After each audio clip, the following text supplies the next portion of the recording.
Bapak, Ibu sekalian yang terhormat, yang berbahagia, kita mulai pengajian pada pagi hari ini. Bismillahirrahmanirrahim. Assalamualaikum warahmatullahi wabarakatuh. Waalaikumsalam warahmatullahi wabarakatuh. Alhamdulillahirrabbilalamin. Wassalatu wassalamu ala asyrafil anbiya'i wal mursalin wa ala alihi wa sahbihi ajma'in, amma ba'du. Bersyukur kita kehadirat Allah Subhanahu wa Ta'ala atas nikmat yang diberikan pada pagi hari ini. Kita kembali bertemu walaupun lewat daring online dalam pengajian rutin setiap Sabtu dan Ahad. Dan pada pagi hari ini, alhamdulillah Ustadz Kinkin Bardaya sudah bergabung bersama kita. Salawat dan salam semoga selalu tercurah kepada junjungan kita Nabi besar Muhammad Sallallahu Alaihi Wasallam, para keluarga, sahabat, serta kita sekalian umat beliau yang insyaallah istiqomah menjalankan sunnahnya. Amin ya Rabbal Alamin. Baik Pak Ustadz, dengan tidak berpanjang kalam, marilah pengajian pada pagi hari ini kita mulai, dan nanti mohon diberikan waktu untuk tanya jawab dan diakhiri dengan doa. Baik, wabillahi taufiq wal hidayah. Assalamualaikum warahmatullahi wabarakatuh. Baik, bismillahirrahmanirrahim. Assalamualaikum warahmatullahi wabarakatuh. Waalaikumsalam warahmatullahi wabarakatuh. Assalamualaikum warahmatullahi wabarakatuh. Innal hamdalillah nahmaduhu wa nasta'inuhu wa nastaghfiruh wa natubu ilaihi wa na'udzu billahi min syururi anfusina wa min sayyiati a'malina. May yahdihillahu fala mudhillalah wa may yudlil falan tajida lahu waliyyan mursyida. Asyhadu an la ilaha illallah wahdahu la syarikalah wa asyhadu anna Muhammadan abduhu wa rasuluhu alladzi la nabiyya ba'dah. Allahumma salli wa sallim wa barik ala sayyidina Muhammadin wa ala alihi wa sahbihi wa junudihi wa ansorihi wa man tabi'ahum bi ihsanin ila yaumiddin, amma ba'd. Asbahna wa asbahal mulku lillahi walhamdulillahi la syarikalah la ilaha illa huwa wa ilaihin nusyur. Asbahna ala fitratil Islam wa kalimatil ikhlas wa ala din nabiyina Muhammadin sallallahu alaihi wasallam wa ala millati abina Ibrahim hanifa wa makana minal musyrikin. Subhanaka la ilma lana illa ma 'allamtana innaka antal alimul hakim. Rabbi shrah li sadri wa yassir li amri wahlul 'uqdatam min lisani yafqahu qawli.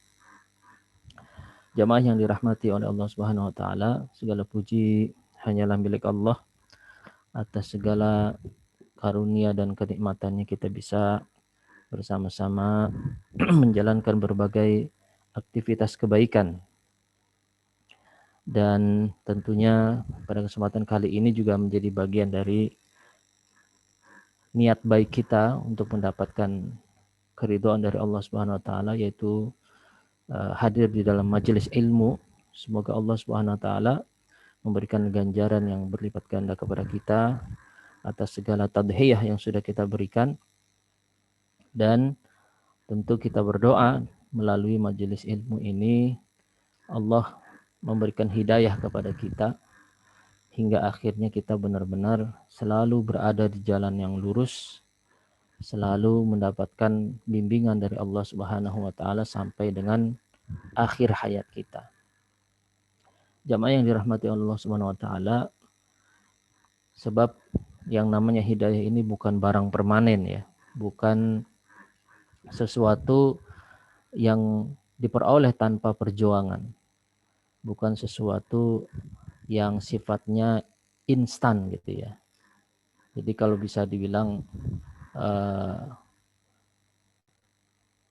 hidayah Allah itu, petunjuk dari Allah itu sesuatu yang harus dicari ya, dengan penuh tadhiyah, pengorbanan, dengan penuh mujahadah gitu, kesungguhan ya. Jadi tidak ada ceritanya seseorang yang mendapatkan hidayah ya tanpa dia berjuang terlebih dahulu ya. Oleh karenanya hal ini sudah ditegaskan oleh Allah Subhanahu wa taala di dalam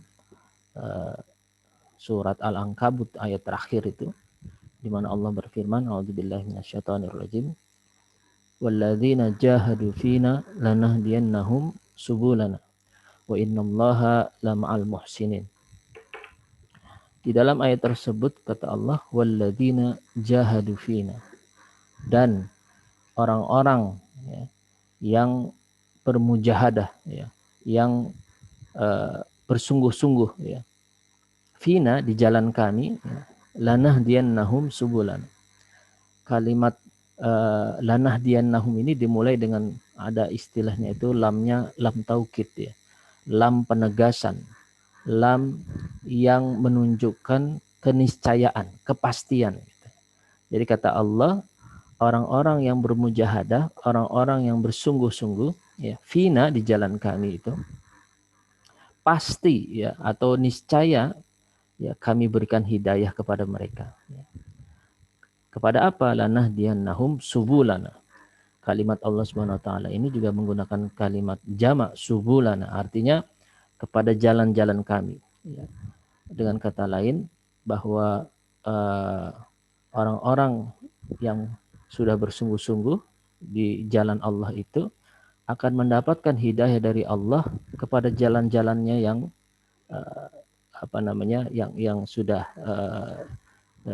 istilahnya sudah disiapkan oleh Allah Subhanahu wa taala. Ada skenario dari Allah Subhanahu wa taala dari berbagai jalan itu untuk memberikan kebaikan kepadanya gitu ya. Nah, jadi kembali lagi bahwa kita bersyukur kepada Allah jikalau pada kesempatan kali ini ya Allah memberikan hidayah kepada kita ya. Dan tentu sekali lagi hidayah ini sesuatu yang harus dipertahankan. Jadi dapatnya juga dengan perjuangan, ketika sudah dapat ya harus dipertahankan. Nah, makanya tetap dibutuhkan yang namanya mujahadah ya. Jadi tidak ada ceritanya orang yang sudah dapat hidayah kemudian seolah-olah menjadi barang permanen yang tidak perlu dipertahankan, tidak perlu ada kesungguhan untuk mempertahankannya ya. Sekali lagi memperoleh hidayah dengan mujahadah ya, kemudian mempertahankan hidayah juga dengan mujahadah ya. Walladzina jahadu fina lanahdiyannahum subulana. Nah, kemudian Allah menutup dengan kalimat wa innallaha lama'al muhsinin. Dan sesungguhnya Allah ya, lama'a. Kalimat lama'a di situ juga sama tuh, ada lam taukid lagi ya. Jadi sebuah keniscayaan, sebuah kepastian, ya, sebuah jaminan dari Allah, dan sesungguhnya Allah pasti ya atau niscaya ya bersama dengan orang-orang yang berbuat baik ya. Para ulama tafsir menyimpulkan bahwa seseorang yang sudah punya hidayah dari Allah Subhanahu wa taala ya, atau ibaratnya gini, dengan modal mujahadah kemudian seseorang itu mendapatkan hidayah dari Allah Subhanahu wa taala kepada jalan-jalan Allah ya, maka dipastikan orang-orang ini ya senantiasa akan berbuat baik ya. Wa innallaha lama'al muhsinin. Dan pada saat yang sama ketika dia selalu berbuat baik, selalu berorientasi kepada kebaikan ya, selalu mengisi hari-harinya, waktu-waktunya dengan berbagai kebaikan, maka disitulah dia mendapatkan ma'iyatullah, kebersamaan dengan Allah. Jadi Allah menjamin selalu bersama dengan orang-orang yang berbuat baik. Ya. Allah menjamin bahwa Allah selalu mendampingi orang-orang yang berbuat kebaikan. Nah, semoga sekali lagi ya kita bisa menjadi bagian dari orang-orang ini ya, orang-orang yang dikatakan oleh Allah ya, al-muhsinin, orang-orang yang selalu berbuat baik ya. Dan orang-orang yang berbuat baik ini juga bahkan kalau kita perhatikan misalnya di dalam sholat kita ya, kita membaca tasyahud itu kan diberikan posisi yang mulia gitu di dalam doa tasyahud kita, yaitu ketika kita membaca rangkaian kalimat tasyahud ketika disampaikan assalamualaikum warahmatullahi warahmatullahi wabarakatuh, kemudian dijawab assalamu alaina wa ala ibadillahis salihin gitu kan. Assalamu alaina ya, keselamatan bagi kami, wa ala ibadillahis salihin, dan kepada atau dan atas ya ibadillah, hamba Allah yang as-salihin, selalu berbuat baik. Artinya apa? Didoakan oleh seluruh umat Islam gitu ya, oleh seluruh kaum mukminin di dalam salatnya, di dalam tasyahudnya, bahwa orang-orang yang as-salihin, orang-orang yang selalu berbuat baik itu akan selalu mendapatkan keselamatan ya, baik di dunia maupun di akhirat.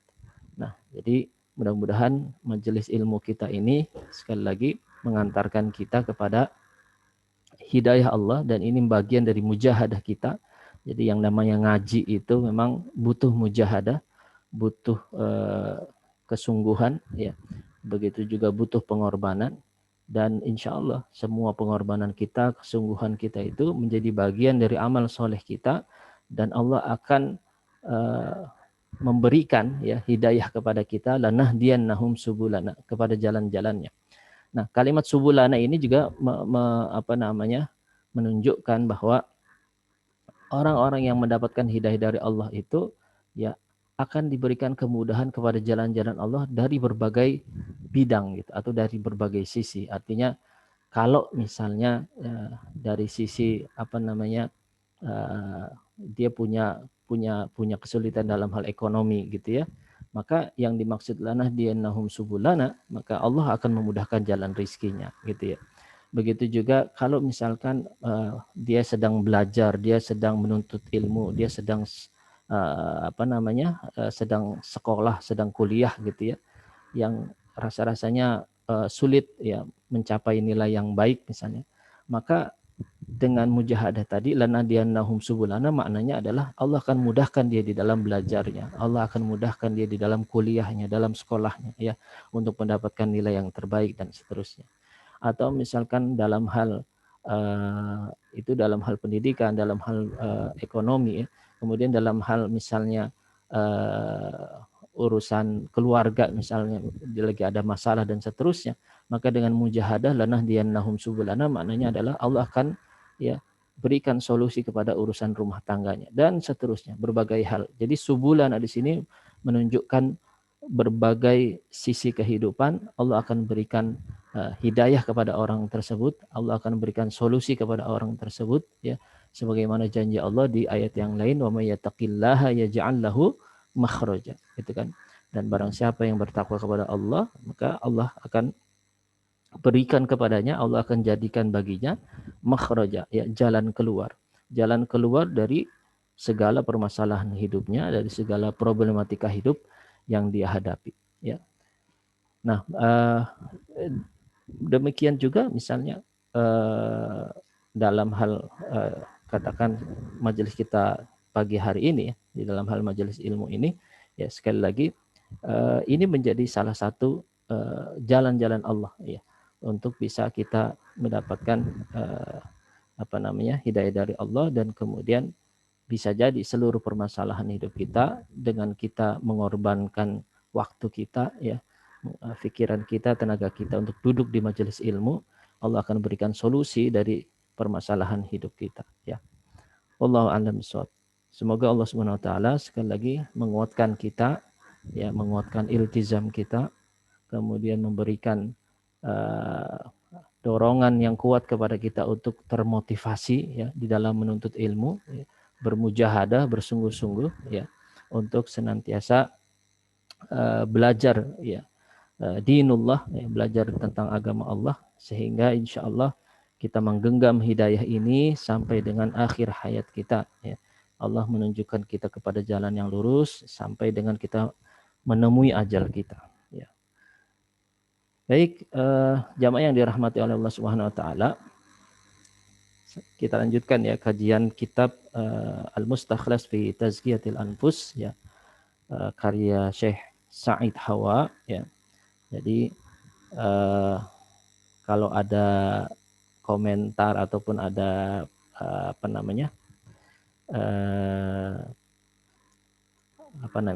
hal yang dirasa oleh jamaah itu kalau ngaji kitab agak mungkin kok temanya masih di situ terus gitu ya. Ya kita kan di sini masih dalam tema fi adabil alim wal muta'alim ya. Masih dalam tema adab seorang guru dan murid ya. Jadi kok dirasa kayaknya kalau ngaji kitab tuh lama gitu dalam satu pembahasan. Ya beginilah ngaji kitab gitu ya. Jadi mudah-mudahan tidak bosan, mudah-mudahan tidak tidak jenuh gitu ya. Tapi sebagai seorang penuntut ilmu justru tadhiyah dia untuk bercapek-capek mengkaji kitab itulah insya Allah menjadi bagian dari amal soleh dia gitu ya. Jadi beda dengan yang maudhu'iyat ya ataupun yang sifatnya tematik ya. Kalau tematik satu tema selesai pindah ke tema lain dan seterusnya. Ya, kalau ngaji kitab ya memang bahkan kalau saya pribadi dari setiap alinea yang dibaca itu kita benar-benar dalami supaya kita mampu mendapatkan esensi dari setiap tulisan gitu ya yang disampaikan oleh penulisnya gitu ya. Nah, jadi kita masih di dalam bab fi adabil alim wal muta'allim ya. Jadi adab seorang guru dan murid ya, bab 1 ini ya. Dan masih di dalam takdim ini masih dalam kalimat pengantarnya Syekh Said Hawa ya. Jadi beliau selalu memberikan kerangka semacam prolog lah gitu ya, kalimat pengantar di setiap bab bahasannya gitu supaya memberikan kerangka berpikir bagi para pembaca gitu, sehingga kita tahu apa yang akan dibahas di dalam bab tersebut ya. Nah, terakhir kita sampai di tentang berbagai penyakit ya yang bersifat kontinuitas ataupun berkesinambungan di setiap masa, dan ada yang sifatnya hanya muncul di masa tertentu ya. Nah, ini saya sedikit ulas ya dari yang terakhir kita sudah bahas. Fa anta tara anna asrana huwa hadzal asrul ladzi qalla fiha al-khusyu' wa kathura fihi hubbud dunya wa karahiyatul maut ya. Maka kalian melihat atau kamu melihat anna asrana bahwasannya di masa kita ini kata beliau ya huwa hadzal asrul ladzi qalla fihi al-khusyu' ya, bahwa di masa kita ini kata beliau masa di mana sedikitnya orang yang bisa mendapatkan sifat khusyuk ya.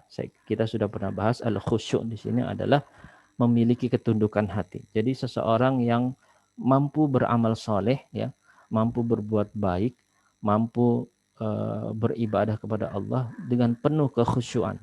Jadi melibatkan ketundukan hati, bukan sekedar gerakan fisik.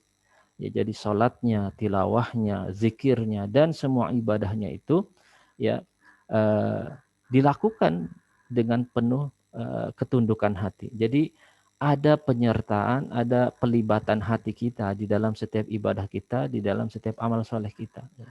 Tidak hanya sekedar gerakan fisik yang tujuannya hanya menggugurkan kewajiban, tidak.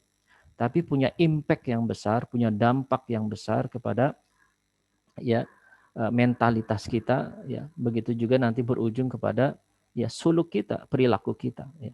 Nah, seringkali orang-orang yang beribadah tanpa disertai dengan kekhusyuan, ya, tanpa disertai dengan ketundukan hati, maka dampak ibadahnya itu nggak kerasa gitu ya, atau istilahnya tidak ngaruh gitu ya.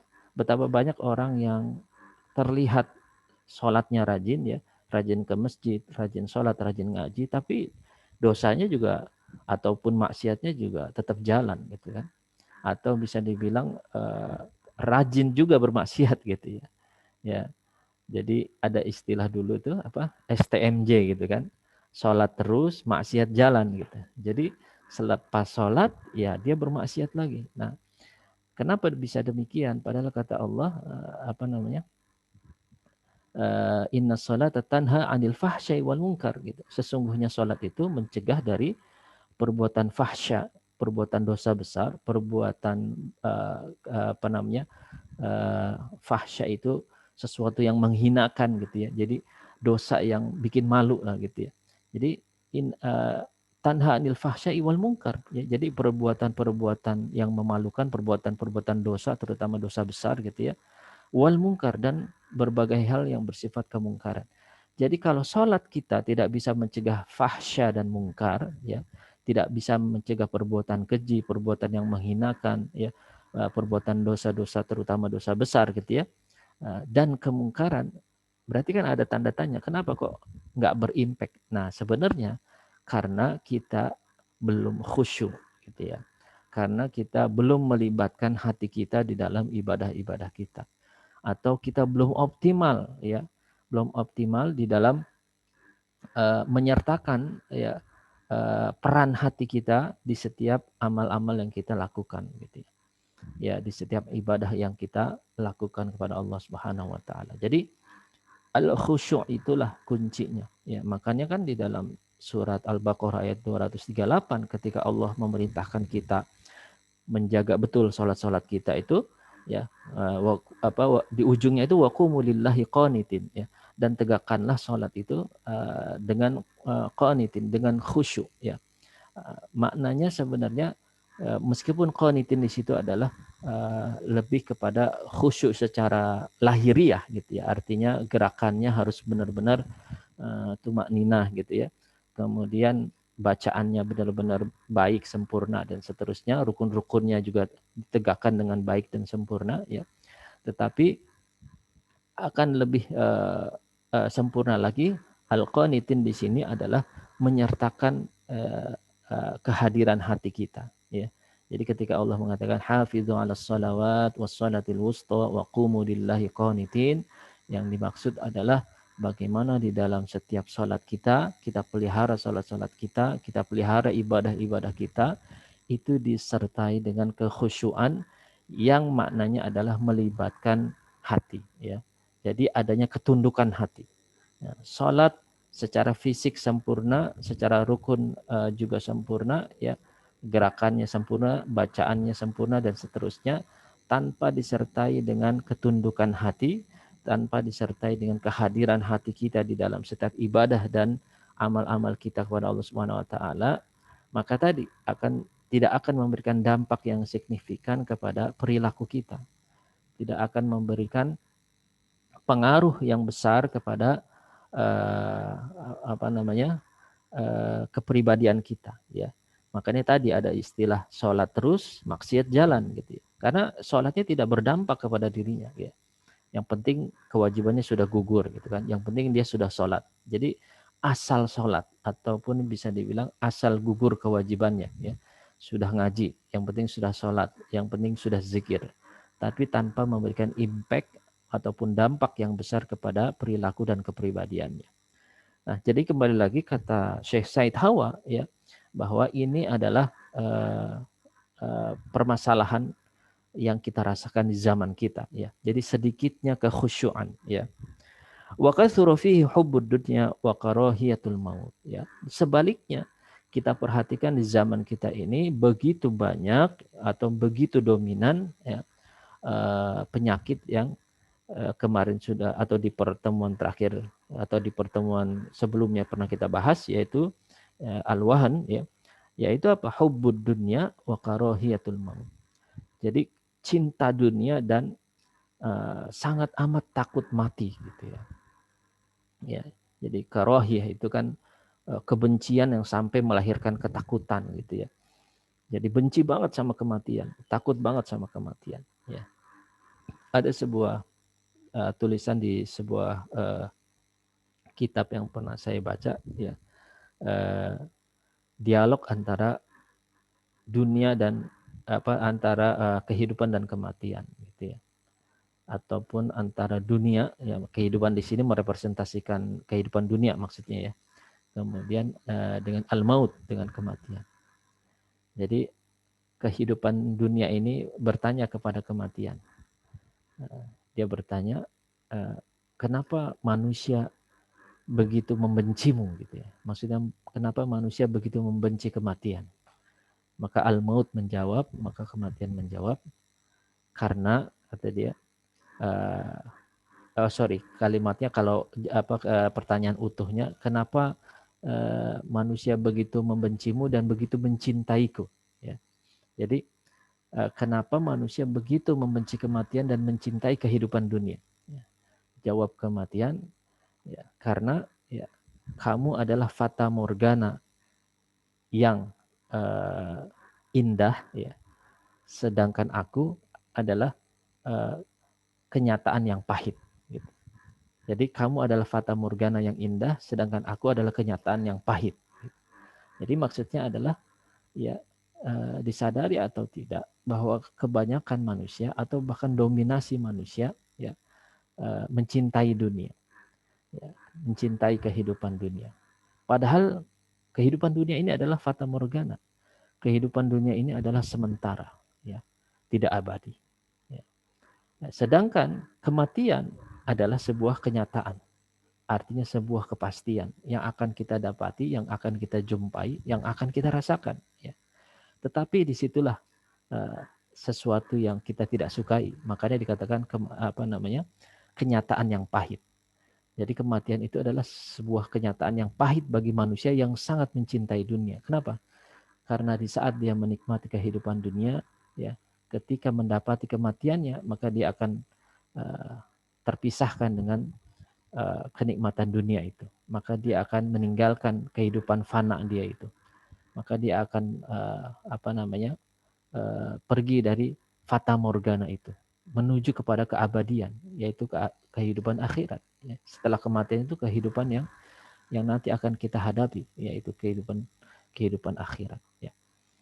Nah, jadi memang pada akhirnya kita sadari ya, dunia ini sesuatu yang menjadi daya tarik luar biasa di pandangan manusia, dan kita sudah bahas di pertemuan sebelumnya itu bagaimana Allah memberikan gambaran kepada kita itu ya di surat Ali Imran ya ayat 14 ya. Zuyyina lin-nasi hubbus syahwat minan nisa wal banin wal qanatiril muqantarah dan seterusnya itu. Artinya dengan kalimat zuyyina lin-nasi hubbus syahwati minan nisa itu memberikan gambaran kepada kita selaku orang-orang yang beriman ya, bahwa Allah ingin mengingatkan kita zuyyina linnas, telah dijadikan indah pada pandangan manusia ya. Hubbus syahwat ya. Kecintaan kepada sesuatu yang diinginkan. Syahwat di sini sesuatu yang diidam-idamkan ya. Sesuatu yang diingini ya. Dan kita sudah pernah bahas juga ada hubbus syahwat, ada hubbul iman gitu ya. Nah, kecintaan yang berlandaskan syahwat ya. Artinya kepada sesuatu yang memang sudah dijadikan indah oleh Allah Subhanahu wa taala, kita memiliki syahwat terhadap hal itu ya, syahwat kepada perempuan, kepada anak-anak, kepada harta benda dan seterusnya ya. Nah, Allah sudah mewarning kita bahwa kehidupan dunia ini memang sesuatu yang punya magnet yang kuat yang memberikan daya tarik kepada manusia. Ya, makanya kita harus hati-hati, jangan sampai ya terjebak kepada hubus syahwat ya, kecintaan yang berlandaskan syahwat. Tapi ketika yang muncul adalah hubbul iman ya, kecintaan yang berlandaskan iman, maka dunia itu menjadi sesuatu yang tidak menyilaukan bagi kita, tidak menjadi sesuatu yang melupakan kita dari Allah Subhanahu wa taala ya. Sebaliknya, apa-apa yang kita miliki di dunia, apa-apa yang kita dapati dari dunia ini ya, semuanya untuk kepentingan Allah Subhanahu wa taala. Semuanya ya kita optimalkan untuk pengabdian kita kepada Allah Subhanahu wa taala ya. Itulah bedanya gitu. Tetapi adapun bahwa dunia ini menjadi sesuatu yang menarik, itu sudah disampaikan oleh Allah, zuyyina linnas gitu ya. Dijadikan indah pada pandangan manusia. Makanya wa katsura fihi hubbud dunya itu sesuatu yang memang lumrah terjadi gitu ya, lazim gitu ya. Bahwa banyak di antara kita ini yang sangat mencintai dunia ya. Dan apalagi di kehidupan kita sekarang ini dengan adanya media sosial gitu ya, orang semakin dicekoki gitu atau istilahnya disuguhkan ya berbagai hal yang memancing orang-orang tersebut untuk semakin mencintai dunia gitu ya, semakin memperkuat kecintaannya kepada dunia dan larut di dalam kenikmatan duniawi gitu ya. Ya, betapa banyak orang-orang yang senang istilahnya show off ya. Show off itu pamer gitu kan. pamer kecantikan, pamer ketampanan, ya, pamer kekayaan, kemudian pamer kemewahan, ya, dan seterusnya. Ya, artinya itu mengindikasikan bahwa fenomena hubbud dunia itu semakin terasa di masa kita saat ini. Wa karahiyatul maut, dan sangat amat benci kepada kematian sampai pada taraf ya takut akan mati. Ya. Jadi indikasi takut matinya itu bagaimana? Ya, kita tahu misalnya di belahan dunia barat sana sedang melakukan penelitian secara intensif gitu bagaimana istilahnya manusia ini bisa hidup abadi.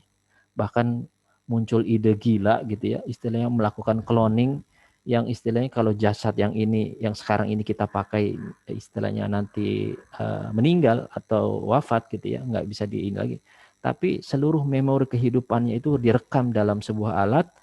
Nah, alat ini nanti katakan akan ditanamkan kepada jasad yang baru hasil cloningan dari diri kita, dan kemudian akan istilahnya menjadi makhluk baru gitu,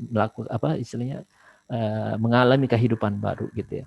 Tetapi memorinya yang dulu itu ditanamkan semua sehingga dia seperti kita yang dulu, seperti diri kita yang dulu. Sampai seperti itu ya, saking takut kematian. Begitu juga dengan berbagai misalnya teknologi di dalam hal kecantikan gitu ya, yang para perempuan tidak mau terlihat terlihat tua gitu kan, tidak mau menjadi tua dan seterusnya, melakukan berbagai cara bagaimana supaya istilahnya tetap terlihat muda dan bahkan istilahnya kalau bisa nggak mati ya jangan sampai mati, kira-kira gitu.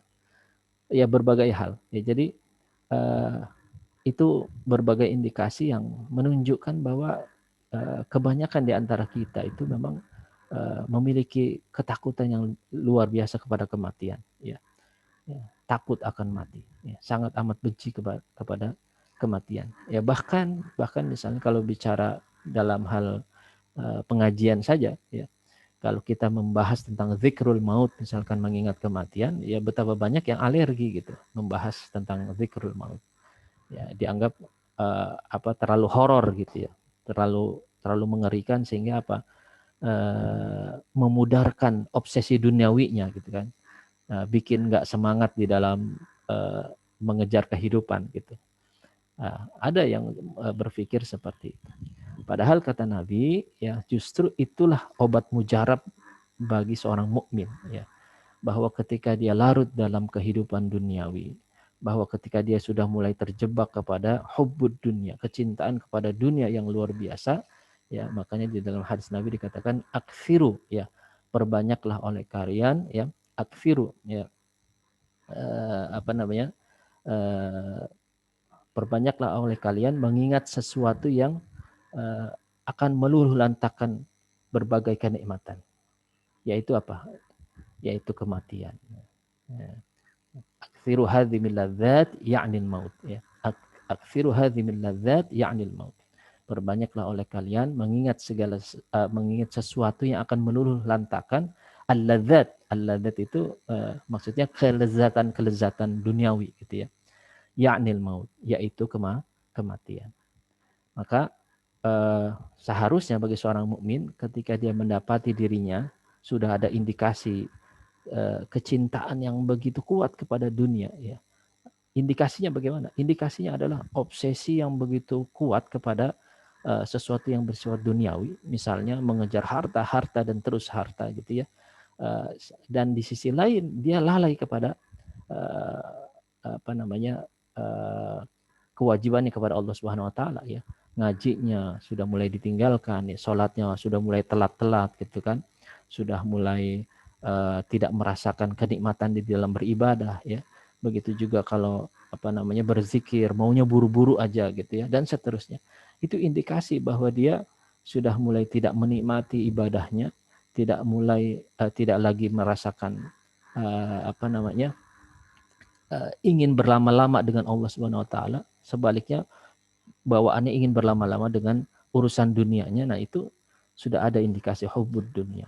Maka ketika itu ada di dalam diri kita, aktsiru dzikra, ya, aktsiru dzikra hadzimil ladzat, kata Rasulullah, ya perbanyaklah oleh kalian dzikra hadzimil ladzat, sesuatu yang akan meluluh lantakan al-ladzat, kelezatan-kelezatan, yaknil maut, yaitu mengingat kematian. Nah, itu obat mujarab bagi seorang mukmin supaya dia terhindar dari ya obsesi dunia yang berlebihan. Jadi jangan sampai terjebak kepada obsesi duniawi yang menyebabkan dia lalai kepada Allah Subhanahu wa taala, yang menyebabkan dia lupa kepada Allah Subhanahu wa taala. Ya. Makanya di dalam surat Al-Hasyr itu yang selalu kita baca, ya. Setelah Allah mengatakan ya ayyuhalladzina amanu taqullaha wal tanzur nafsum ma qaddamat lighad wattaqullaha innallaha khabirum bima ta'malun, ya. Setelah itu apa? Wala takunu kalladzina nasullaha fa'ansahum anfusahum, ya. Wala takunu, dan janganlah kalian menjadi kalladzina, sebagaimana orang-orang yang nasullah, ya, orang-orang yang melupakan Allah, ya. Fa'ansahum anfusahum, maka ketika dia melupakan Allah, Allah jadikan mereka lupa kepada diri mereka sendiri. Maksudnya apa? Jadi disadari atau tidak, ya, ketika kita jauh dari Allah, kita melupakan Allah, kita meninggalkan Allah, ya, diri kita ini, ya, akan lupa kepada kepentingan diri kita sendiri, ya. Betapa banyak orang yang terjebak dalam perbuatan dosa, ya, itu kan sebenarnya menjerumuskan dirinya sendiri kepada nerakanya Allah. Dan fa'ansahum anfusahum di sini maknanya adalah dia lupa gitu bahwa dia harus menjaga dirinya dari jilatan api neraka. Dia lupa bahwa harus menjaga dirinya jangan sampai terjebak kepada jurang yang paling dalam hal kemaksiatan, terjebak kepada jurang yang paling dalam, ya, dalam perbuatan dosa dan seterusnya, ya. Dan disadari atau tidak, orang-orang yang berbuat dosa ketika dia mendapati kenikmatan di dalam dosanya itu, di dalam perbuatan maksiatnya itu, ya, dia sedang melupakan dirinya sendiri, gitu, ya. Jadi itu maksudnya Allah, semakin kita melupakan Allah, maka Allah akan jadikan diri kita lupa kepada diri kita sendiri. Maknanya adalah diri kita lupa kepada kepentingan diri kita sendiri untuk akhirat kita, ya. Jadi banyak makanya orang yang berbuat zina, ya, dia tahu perbuatan zina itu dosa besar, tetapi nggak bisa meninggalkannya. Ya, kenapa? Karena dia sudah lupa kepada kepentingan dirinya sendiri di akhirat, gitu, ya.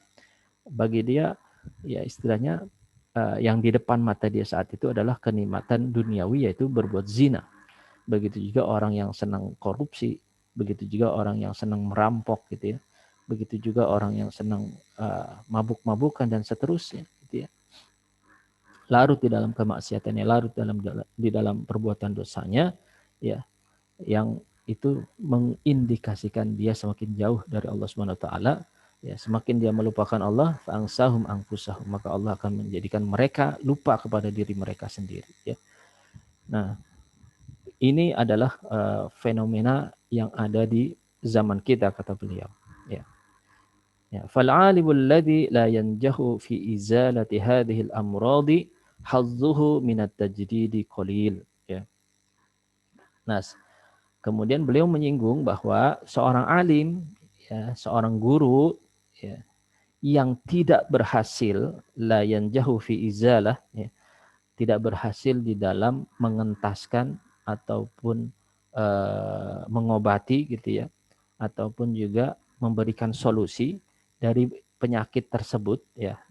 Tadi penyakit yang dia maksud adalah sedikitnya kekhusyuan, ya, dan dominasi hubud dunia, ya, atau cinta dunia dan takut mati di masa kita saat ini. Ketika seorang alim tidak mampu mengobati hal tersebut, ya, ataupun penyakit-penyakit yang semisalnya, yang jauh fi izalati hadhil amrad, ya, penyakit-penyakit seperti ini, kata beliau, hazzuhu minat tajdidi qalil. Jadi ini menjadi semacam parameter bahwa kontribusi guru ini, kontribusi alim ini, atau peran beliau ini, ya, maka dikatakan ini sangat sedikit dalam hal tajdid, ya, dalam hal pembaharuan. Jadi ibarat porsi gitu ya, porsinya sangat minimalis gitu. Kalau dia tidak bisa memberikan solusi, memberikan pengobatan, penyembuhan kepada penyakit umat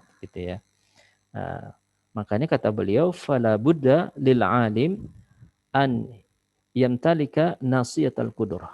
Jadi kalimat fala budda itu menunjukkan tidak bisa tidak gitu. Artinya harus gitu ya. Jadi harus ataupun apa namanya menjadi keniscayaan, keharusan lil alim, bagi seorang alim, bagi seorang guru itu dia memiliki kemampuan apa? Nasiyatul qudrah. Jadi nasihah itu kan ubun-ubun ya.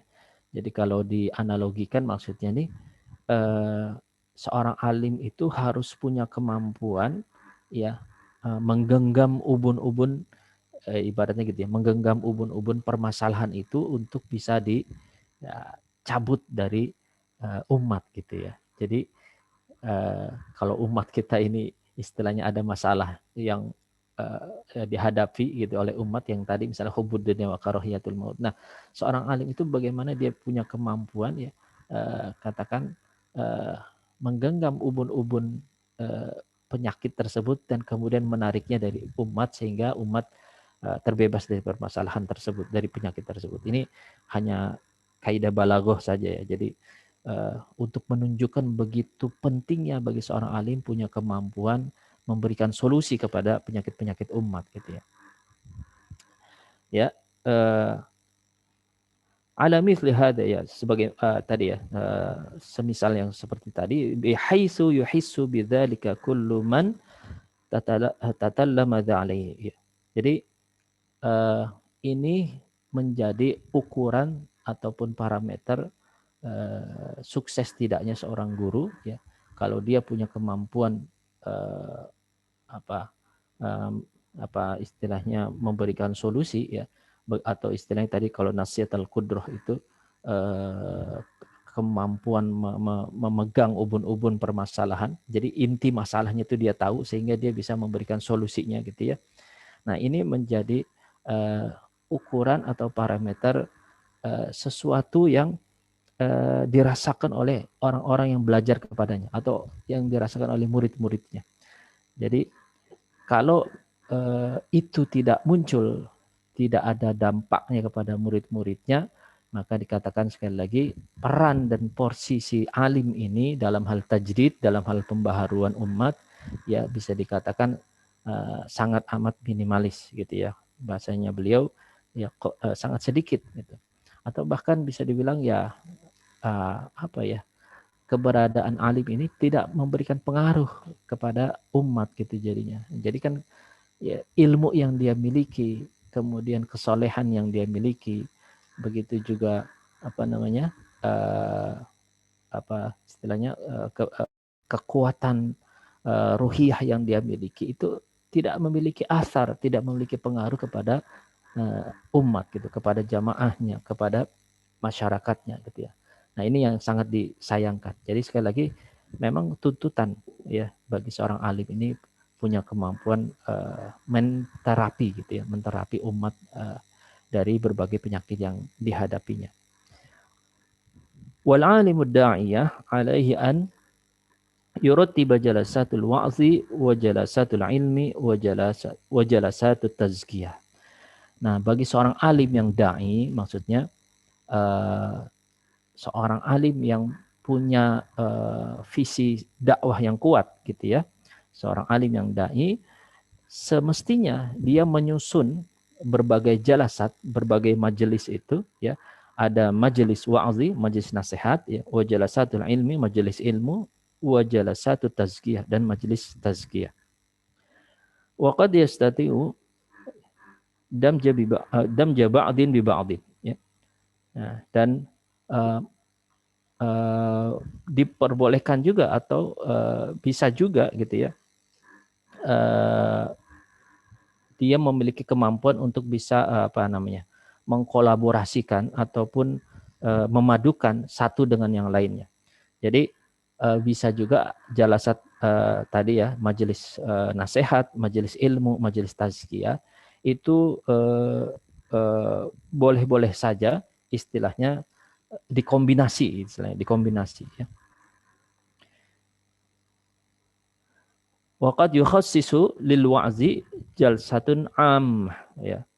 Nah, dikhususkan bagi jalasat majelis nasihat itu diperuntukkan secara general atau umum. Jadi maksudnya gini, kalau majelis nasihat kalau digelar secara tablik akbar gitu ya, itu boleh-boleh saja. Artinya nggak ada masalah gitu.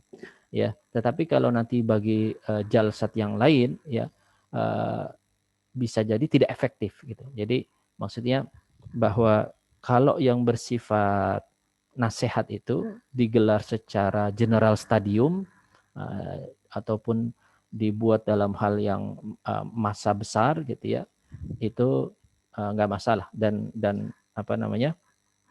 tetap akan efektif gitu kan.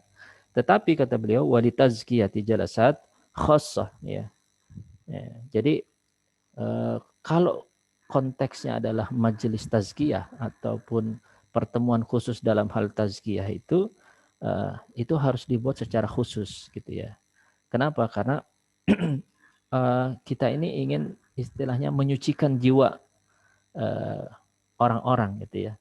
Jadi kalau dibuat dalam majelis yang akbar, yang terlalu besar dan banyak orang, itu nggak akan bisa fokus ya, dan gurunya pun nggak akan bisa mentreatment satu persatu.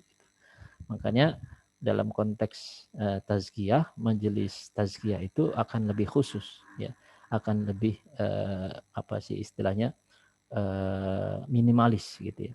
Kenapa? Karena seorang guru ataupun nanti murabbi ini dia punya kewajiban untuk mentreatment satu persatu muridnya, satu persatu mad'unya gitu ya, agar dia mendapati hasil dari tazkiyatun nafsnya gitu. Jadi itu yang membedakan ya. Jadi sedangkan untuk yang untuk yang majelis nasihat, majelis ilmu itu ya, itu boleh digelar secara masif gitu ya.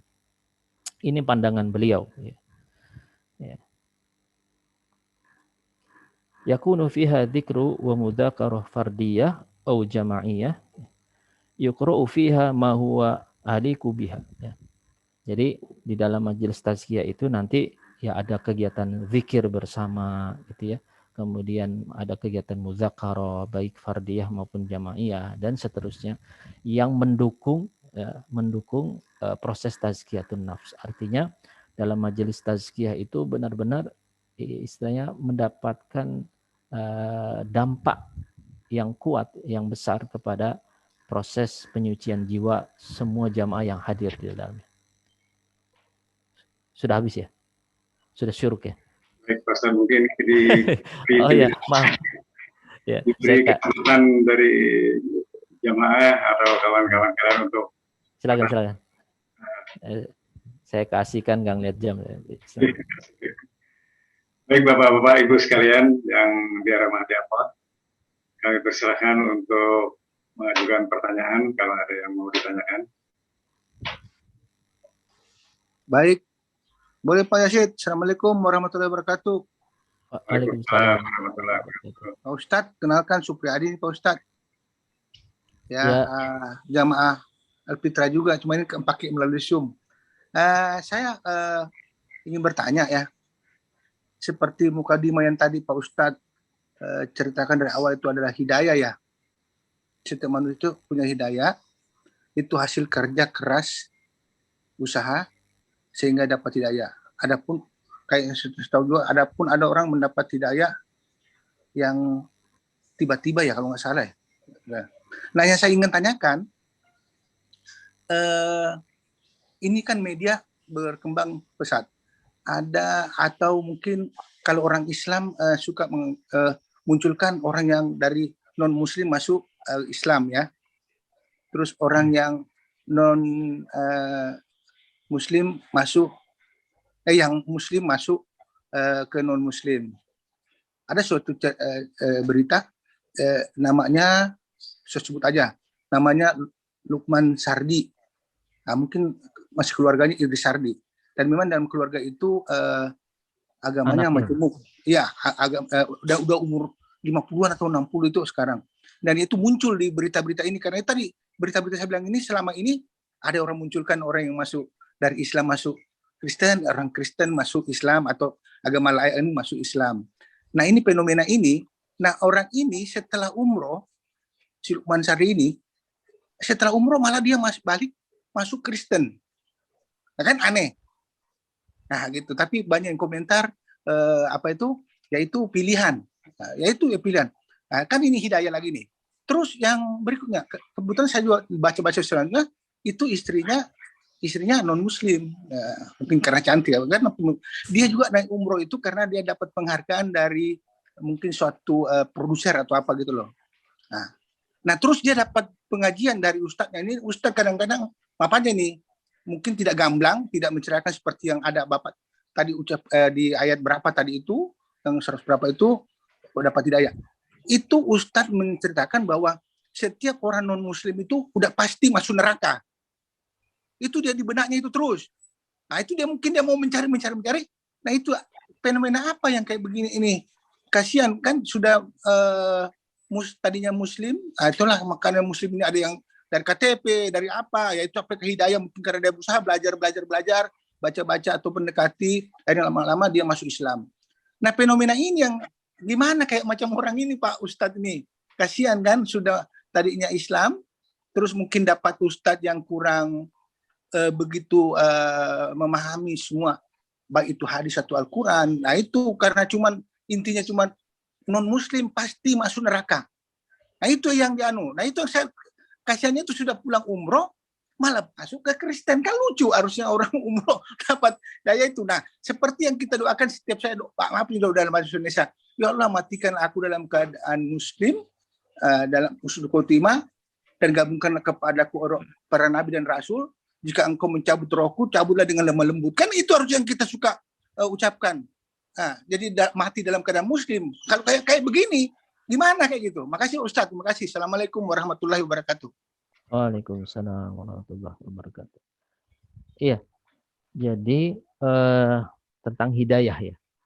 Jadi gini, bahwa hidayah itu pertama kita harus yakini itu hak prerogatifnya, apa istilahnya? Prerogatifnya Allah gitu ya, atau istilahnya itu domainnya Allah. Iya. Itu satu. Makanya kan kalau di dalam doa pembuka yang sering kita dengarkan itu ya, innal hamdalillah nahmaduhu wa nasta'inu wa nastaghfiruh wa na'udzu billahi min syururi anfusina wa min sayyiati a'malina may yahdihillahu fala mudhillalah wa may yudlil falan tajid lahu waliyyan mursyida atau wa may yudlil fala hadiyalah gitu kan. Begitu juga misalnya di dalam ayat kursi misalnya, kan itu juga ada redaksi yang menunjukkan bahwa ya hidayah itu milik Allah gitu. Jadi may yahdillahu fala hadiyalah wa may yudlil fala hadiyalah gitu. Jadi orang yang mendapatkan hidayah itu pasti atas kehendak Allah, dan begitu juga orang yang akhirnya lepas hidayahnya ya, itu pun atas kehendak Allah.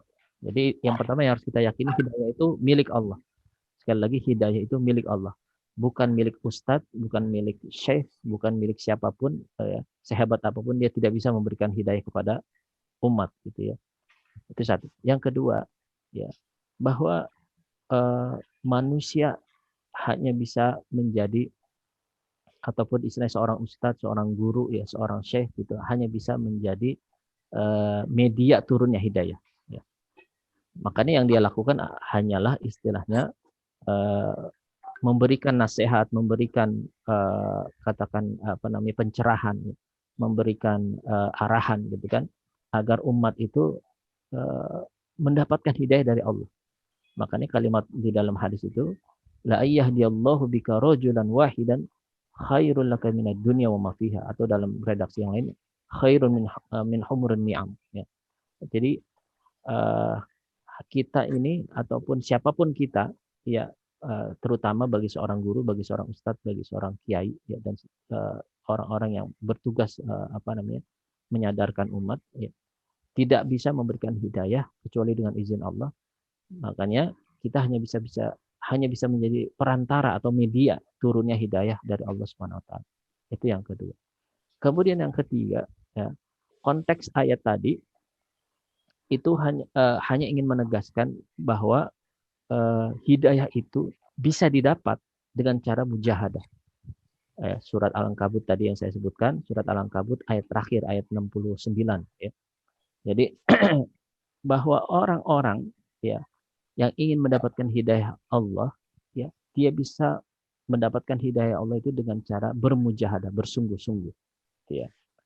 Nah, kemudian yang keempat, bagaimana dengan katakan kasus-kasus tertentu yang seolah-olah dia mendapatkan hidayahnya tiba-tiba seolah-olah, gitu ya.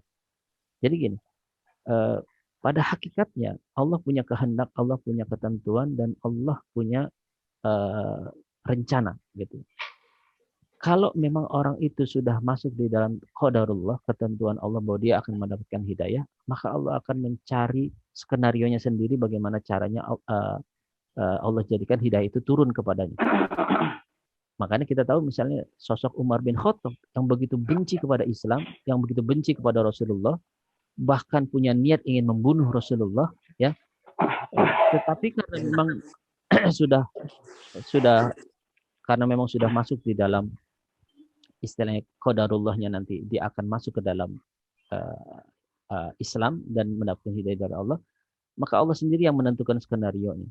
Ya, kita tahu bagaimana Umar bin Khattab yang tadinya berapi-api ingin membunuh Rasulullah, ya, ketika mendapati info dari informannya dia bahwa adiknya, gitu ya, telah masuk ke dalam Islam, semakin dia marah. Begitu mendatangi rumah adiknya, yang terdengar adalah lantunan ayat-ayat suci Al-Quran, ya, tiba-tiba di situlah dia, ya, tersentuh dengan ayat-ayat Al-Quran itu, dan serta-merta hidayah Allah itu turun, dan dia mulai istilahnya yang tadinya benci kepada Islam, benci kepada Rasulullah, ya, mulai berbalik, gitu. Bahkan 180 derajat menjadi orang yang paling mencintai Rasulullah, mencintai Islam, berjuang untuk Islam, dan seterusnya. Nah, maksud saya jadi ada dua perspektif di sini. Perspektif dari sisi fardian atau dari sisi pribadi personal kita dituntut oleh Allah untuk bermujahadah untuk mendapatkan hidayah itu. Jadi ada kesungguhan, ada mujahadah, ada upaya yang serius, gitu ya. Nah, tetapi dari perspektif Allah ataupun dari sisi Allah, ya, Allah juga sudah punya ketentuan, Allah sudah punya takdir yang sudah ditetapkan, Allah sudah punya skenario bagaimana istilahnya Allah memberikan hidayah kepada siapapun yang dikehendakinya. Ya. Sebaliknya kepada orang-orang yang hidayahnya istilahnya hilang, ya, itu pun atas kehendak Allah. Ya. Nah, jadi konteks hidayah itu seperti itu. Jadi ada seolah-olah kok kesannya orang gampang sekali dapat hidayah. Ya. Tiba-tiba dia ada misalnya seorang Nasrani, ya, dia penjaga laundry, ya, penjaga laundry. Itu masuk Islam hanya karena apa? Dia bandingkan pakaian dalam kaum muslimin dengan non muslim. Dia perhatikan kok kaum muslim ini yang dia laundry, ya, bersih, gitu, nggak berbau, gitu, nggak ada noda dan seterusnya. Artinya cinta kepada kebersihan, cinta kepada kesucian, gitu ya, menjaga kebersihan dan seterusnya. Sementara yang non muslim dia dapati tidak lebih bersih daripada yang muslim. Hanya karena itu aja, gitu ya. Itu akhirnya dia ingin tahu kenapa kok istilahnya orang-orang muslim itu senang kepada kebersihan. Ternyata setelah dia pelajari, kita tahu misalnya di dalam hadis dikatakan, ya, at-tahuru syatrul iman, ya.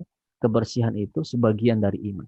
Kalau yang masyhur di tengah-tengah kita kan kalimatnya an-nazafatu minal iman. Nah, itu nggak ada tuh redaksi hadisnya. Tapi yang ada di dalam hadis itu at-tahuru syatrul iman. Jadi kebersihan itu sebagian dari iman. Jadi ternyata indikasi baik tidaknya iman seseorang itu dilihat dari kebersihannya. Ya, kebersihan pakaiannya, kebersihan fisiknya, ya, kebersihan mungkin rumahnya dan seterusnya. Itu artinya dia cinta kepada kebersihan. Ya. Nah, artinya hanya seperti itu hal yang mungkin kita anggap sepele, tapi dia akhirnya menuntun dia kepada hidayah Allah dan masuk ke dalam Islam. Nah, jadi kembali lagi ada domainnya Allah yang memang itu atas kehendak Allah dan Allah akan mengatur bagaimana caranya orang ini bisa dapat hidayah. Tapi ada domain kita, domain atau dari sisi personalnya, pribadinya, dibutuhkan mujahadah. Nah, kemudian yang kelima tadi, bahwa orang yang sudah dapat hidayah itu tidak serta-merta sampai akhir hayatnya hidayah itu bisa digenggam oleh tangannya. Atau hidayah itu terus ada di dalam dirinya. Ya, tadi disampaikan oleh Pak Supriyadi yang bertanya bahwa bagaimana dengan kasusnya Lukman Sardi gitu kan. Itu orang Minang itu, bapaknya Idris Sardi itu ya maksudnya ya dari keluarga yang setahu saya ya apa istilahnya ya orang Minang kan taat beragama lah gitu ya, atau kebanyakan orang Minang itu kuat gitu memegang Islam gitu. Ya tapi apa istilahnya bagaimanapun juga ya faktanya ternyata sekarang berpindah agama gitu ya. Itu bagaimana, bahkan baru pulang umroh gitu tadi Pak Supriyadi ceritakan ya. Itu bagaimana? Nah, itulah halo. Iya. Ya. Jadi hal itulah yang memberikan gambaran kepada kita bahwa hidayah itu bukan barang permanen. Jadi bahkan sekelas ya mohon maaf ya, misalnya sekelas sahabat pun ya. Yeah. Itu jangan salah. Istilah sahabat itu bukan berarti semua sahabat itu adalah orang mukmin. Ya. Atau maksudnya benar-benar beriman. Kita tahu ada sahabat Nabi yang dekat dengan Nabi, selalu ketemu Nabi, ya, mungkin selalu berada di samping Nabi, tapi dia dicap sebagai munafikun, dicap sebagai orang munafik. Ya, artinya hidayah Allah tidak nembus ke dalam hatinya. Ya, siapa dia? Abdullah bin Ubay bin Salul. Ya, Abdullah bin Ubay bin Salul itu udah dideklar bahkan di dalam Al-Quran gitu ya, sosok munafik yang menjadi sahabat Nabi. Tapi Nabi tidak pernah membedakan sikapnya kepada Abdullah bin Ubay bin Salul dengan kepada sahabat yang lain. Nah kembali lagi sekelas sahabat saja istilahnya bisa jadi hidayah itu tidak didapati kalau tidak atas kehendak Allah SWT. Begitu juga hilangnya hidayah dari seseorang sekali lagi atas kehendak Allah, dan ya ini menunjukkan hidayah itu bukan barang permanen, harus dijaga, harus dengan mujahadah, harus dipertahankan dengan sekuat kemampuan kita dan upaya kita. Caranya bagaimana? Ya terus berbuat baik. Tadi kan di ujungnya apa? Wa innallaha lama'al muhsinin. Jadi terus berbuat baik dalam hal maksudnya kalau saya katakan al-muhsin apa berbuat baik itu utamanya adalah pengabdian kita kepada Allah. Jadi jangan sampai kita jauh dari Allah. Jangan sampai kita meninggalkan kewajiban-kewajiban kita kepada Allah yang menyebabkan apa? Hidayah itu lama-lama istilahnya meninggalkan kita. Gitu ya. Baik Pak Ustadz, masih ada yang mau bertanya kayaknya. Oh ya, ya kurang lebih gitu Pak Supriyadi ya. Oke, makasih Pak Ustadz. Ya, wallahu a'lam. Waalaikumsalam. Prabowo, silakan. Terima kasih atas kesempatannya. Assalamualaikum warahmatullahi wabarakatuh. Waalaikumsalam. Saya bawa dari blok E4 nomor 4. Mohon maaf Ustaz, ingin bertanya terkait yang disampaikan Pak Ustaz tadi bahwa alim ulama itu adalah sebagai guru terhadap penyakit manusia ya Ustaz kalau tidak salah tadi. Jadi bagaimana peran alim ulama itu harusnya maksimal sehingga penyakit manusia mungkin keburukan-keburukan yang terjadi itu dapat dikurangi. Dan saya pernah membaca Pak Ustaz dengan adanya COVID-19 ini, apakah ini merupakan suatu dampak dari penyakit manusia yang saat ini sudah terlalu banyak? Karena kan beberapa banyak cerita tuh ketika Allah sudah murka atau marah, Allah menurunkan suatu wabah ataupun musibah kepada kaum umat tersebut. Nah dengan adanya COVID-19 ini, apakah ini sudah waktunya kita mulai merefleksi diri dengan banyaknya penyakit-penyakit manusia dan bagaimana sebaiknya kita sebagai umat untuk mengantisipasi dan kira-kira apa yang bisa dilakukan para alim ulama kita untuk wabah COVID-19 ini sehingga mudah-mudahan semua dapat segera mereda dan kembali normal. Baik, terima kasih Pak Ustadz. Sekian. Assalamualaikum warahmatullahi wabarakatuh. Waalaikumsalam warahmatullahi wabarakatuh. Ya, langsung saya jawab ya. Jadi di dalam kajian yang pernah kita bahas bersama, Syekh Said Hawa sudah menyinggung bahwa al-alimu rabbani huwa man istata'a an yu'alijal amradul mu'asirah wa amradul usuri. Jadi alim yang rabbani ataupun guru ataupun syekh ya ataupun ustadz ya yang memenuhi standar rabbani ya, standar ketuhanan ataupun sesuai dengan kualifikasi yang Allah kehendaki gitu ya.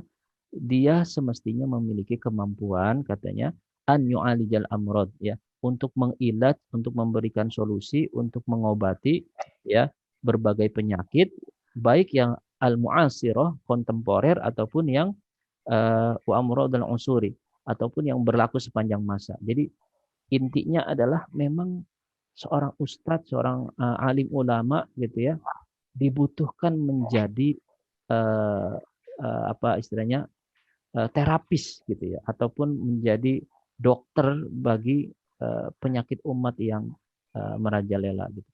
Jadi harapannya ustadz, kiai ataupun guru, seorang alim ya, ataupun ulama ini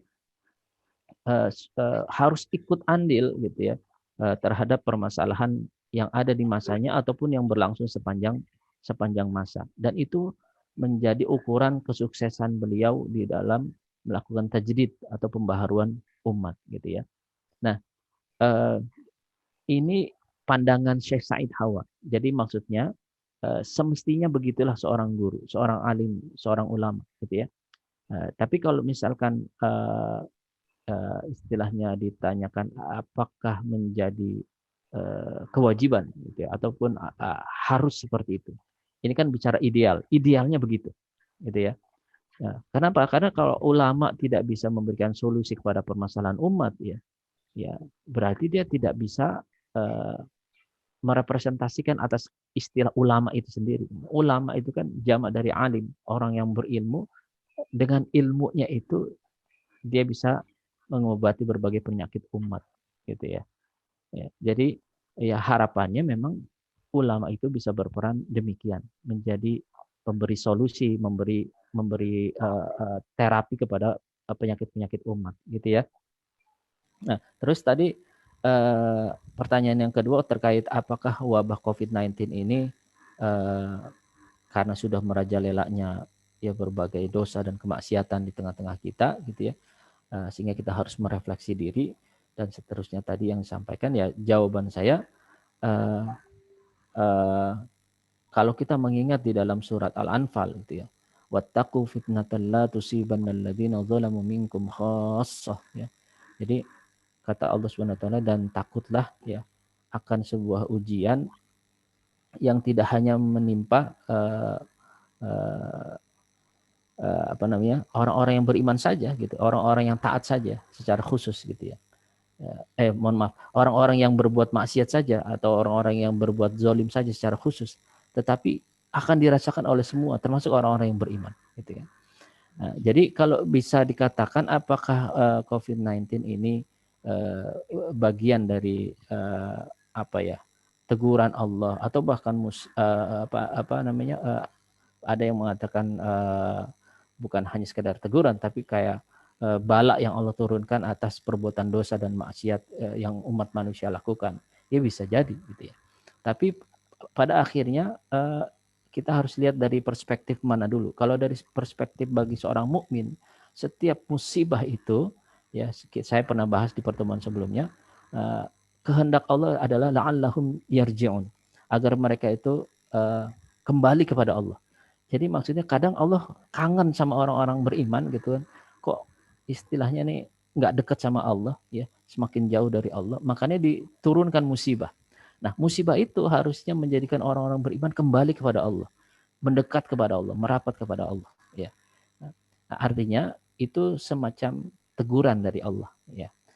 Nah, yang kedua, bagi orang-orang pendosa ini bisa jadi azab bagi mereka gitu ya.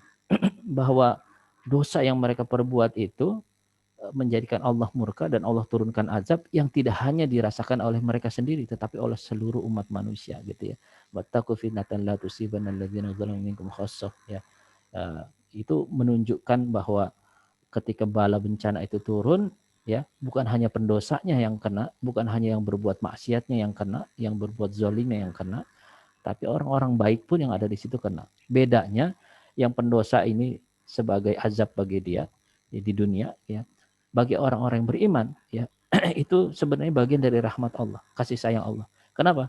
Ketika dia ikhlas ridho menerima itu, maka Allah akan menghapuskan dosa-dosanya ya. Apalagi kalau dia yang terkena COVID-19 sampai wafatnya, di dalam hadis dikatakan dia akan mendapatkan pahala seperti orang yang mati syahid gitu ya. Jadi beda penyikapannya tergantung dari perspektif mana. Perspektif pendosa ini adalah azab ya. Begitu juga perspektif apa namanya? Katakan pemimpin atau pemangku kebijakan ya.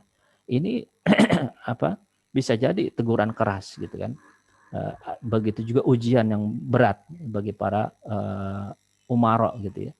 Apakah dengan diberikannya musibah seperti ini dia sanggup bertindak dengan tepat ya, bertindak dengan cepat ya, bertindak dengan apa namanya pas gitu kan. Nah, begitu dia sukses itu juga punya ganjaran yang besar baginya. Tapi begitu dia gagal, maka dia juga akan menanggung dosa dan kesalahan di hadapan Allah Subhanahu wa taala gitu ya. Wallahu a'lam bishawab. Ya, pandangan saya begitu. Baik, Ustaz, terima kasih. Bapak Ibu sekalian, masih ada yang mau bertanya? Terima kasih, Ustaz. Ya. Baik, mungkin sudah tidak yang bertanya, Pak Ustaz. Mari kita. Boleh saya tambah tanya dikit aja. Ya. Ya, izin tanya Pak Ustaz tadi terkait penyakit COVID-19. Tadi kan ada beberapa disampaikan kalau bisa jadi bahwa orang yang sakit dan meninggal itu bisa sebagai syahid ya Pak Ustaz. Dan bagaimana kalau seandainya kebetulan saya nakes Pak Ustaz dan banyak nakes di sini kan gugur ataupun kita bilangnya gugur ya, tapi meninggal ketika menghadapi pasien COVID. Nah, apakah dan kondisi ini sebenarnya mereka bisa dikategorikan kondisi syahid dan yang tidak perlu dimandikan dan lainnya Pak Ustaz, atau memang tetap perlu layaknya sebelum dimakamkan dimandikan dahulu, karena memang banyak yang meninggal dalam kondisi mungkin masih ada berdarah atau yang lainnya. Mungkin ada informasi Pak Ustaz. Terima kasih. Ya, jadi gini, jangan salah persepsi. Kalimatnya falahu ajru syahid ya, maka baginya ganjaran ya, ajrunya yang seperti syahid, ganjarannya yang seperti syahid, bukan levelnya atau bukan apa kondisinya yang dikatakan mati syahid. Maka berbeda penyikapannya. Maka jadi falahu ajru syahid itu Rasulullah seringkali menggambarkan bukan hanya dalam konteks tadi ya, menghadapi wabah dengan sabar dan penuh keikhlasan kemudian dia wafat. Ada juga dalam konteks lain kalimat juga sama, falahu ajru syahid. Tapi ganjarannya selevel gitu. Bukan berarti penyikapannya. Artinya tetap diurus ya jenazahnya sebagaimana biasa gitu ya. Ataupun kalau konteksnya COVID-19 sudah ada SOP-nya kan yang sesuai arahan juga dari MUI gitu Jadi tidak serta-merta kemudian karena dia seperti yang mati syahid nggak usah dimandikan, beda ya. Tapi ganjarannya seperti orang yang mati syahid gitu ya. Sama juga ada hadis yang mengatakan al-mutamassiku bisunnati indal fasadi ummati falahu ajru syahid gitu ya. Orang-orang yang al-mutamassik itu memegang teguh sunnahku kata Rasulullah. Indal fasadi ummati, ketika umatku ini rusak, maksudnya ketika umat ini meninggalkan sunnah Nabi, ketika umat ini bahkan benci kepada sunnah Nabi, ya, bahkan ada aliran namanya ingkar sunnah, ya, mengingkari sunnah. Jadi dia maunya pakai Quran aja katanya, nggak mau pakai hadis. Nah, ini ngaco nih. Nah, kata Rasulullah, falahu ajru syahid, maka baginya itu ganjaran seperti orang yang mati syahid. Nah, ini juga sama konteksnya yang tadi, begitu ada wabah yang melanda sebuah negeri, kemudian orang-orang yang beriman, syaratnya dia beriman. Jadi kalau dia tidak beriman ya, maksudnya tidak beriman di sini bukan non muslim ya. Kalau non muslim ya tidak masuk dalam kategori yang dimaksud oleh Rasulullah gitu. Jadi orang-orang yang beriman yang mendapati wabah di negerinya, kemudian dia bersabar atas wabah itu sampai akhirnya dia mendapati kematiannya, maka kata Rasulullah falahu ajrus syahid, maka baginya ganjaran orang yang seperti orang yang mati syahid gitu ya. Jadi ganjarannya yang sepadan dengan orang yang mati syahid. Bukan berarti nanti disikapi seperti orang yang mati syahid ya, tanpa dimandikan, tanpa diprosesikan sebagaimana layaknya gitu ya. Jadi tetap melalui prosesi pengurusan jenazah sebagaimana mestinya gitu ya. Wallahu a'lam bishawab. Baik, terima kasih banyak Pak Ustaz. Ya. Nah, waktu juga mungkin jamaah-jamaah yang ada yang mau beraktivitas, mungkin kita cukupkan sampai di sini dulu dan mohon ditutup dengan doa. Silakan Pak. Baik, bismillahirrahmanirrahim. Alhamdulillahirabbil alamin. Hamdan syakiran hamdan na'imin hamdan yu'afi na'amahu ikafi mazidah ya rabbana lakal hamdu wa lakal syukru wa lakal mulku kama yanbaghi li jalali wajhikal karim wa 'azimi sultanik. Radina billahi rabban wa bil islami dinan wa bi Muhammadin nabiyyan wa rasulah. Allahumma shalli ala Muhammad wa ala ali Muhammad kama shallaita ala Ibrahim wa ala ali Ibrahim wa barik ala Muhammad wa ala ali Muhammad kama barakta ala Ibrahim wa ala ali Ibrahim fil alamin innaka Hamidum Majid. Wa radallahu an sadatina Abi Bakrin wa Umar wa Utsman wa Ali wa sahabati ajmain wa tabi'in wa tabi'in bi ihsan ila yaumiddin. Allahumma ighfir lana wa liwalidayna warhamhum kama rabbayana. Amin. Rabbana zalamna anfusana wa illam taghfir lana wa tarhamna lanakunanna minal khasirin. Rabbana hab lana min azwajina wa dhurriyyatina qurrata a'yun waj'alna lil muttaqina imama. Amin. Rabbana la tuzigh qulubana ba'da idh hadaytana wa hab lana min ladunka rahmah innaka antal wahhab. Ya muqallibal qulub tsabbit qulubana ala dinik. Ya musarrifal qulub sarrif qulubana ala ta'atik wa da'atik. Allahumma arinal haqqan haqqan warzuqna tiba'ah wa arinal batilan batila warzuqna tinabah. Allahumma inna nas'alukal huda wat tuqa wal afafa wal ghina. أغننا بحلالك عن حرامك وبطاعتك عن معصيتك وبفضلك عن من سواك يا الله يا رب العالمين إنك على كل شيء قدير. اللهم ارحمنا بالقرآن واجعله لنا إماما ونورا وهدى ورحمة. اللهم ذكرنا منه ما نسيناه وعلمنا منه ما جهلناه وارزقنا تلاوته آناء الليل وطرف النهار واجعله حجة لنا لا حجة علينا برحمتك يا أرحم الراحمين. ربنا آتنا في الدنيا حسنة وفي الآخرة حسنة وقنا عذاب النار. آمين يا الله. على محمد وعلى آله وصحبه وسلم والحمد لله رب العالمين. Subhanakallahumma wa bihamdik asyhadu an la ilaha illa anta astaghfiruka wa atubu ilaik wal afu minkum. Jazakumullah khairan. Assalamualaikum warahmatullahi wabarakatuh.